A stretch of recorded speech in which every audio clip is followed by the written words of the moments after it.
lol hina ka chan ho hi pakaya ko nehi pachana ka nei ho zong ama ko zingo izakaya paka kai izakai nahi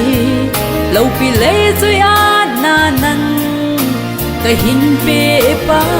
ka thil pha sum zo lo e bol pi se ap kai chu e pi le thu ta yam nei nei lu na hu hin na chu khon bangin dom sa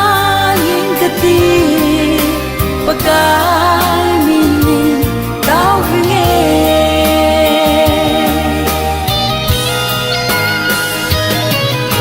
si mi chính mi thế tâm pi nó chân dấu lâu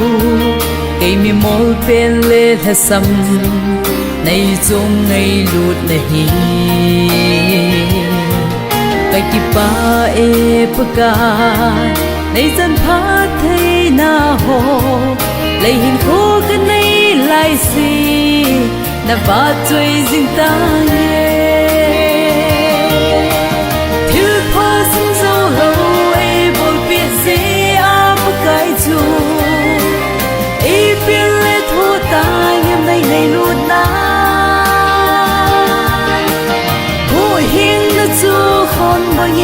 dom sa yin ka ti pakai min tao nghe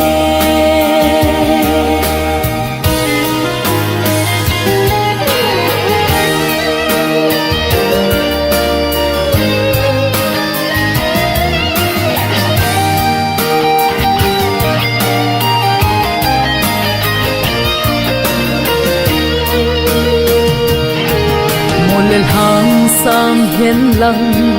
vô lên đại cái giống lệ chỉ riêng đinh cái hi cái mà na tha hát na song in sum bui na te hon ai luôn vô giống lệ na thu pi ho hi duy lâu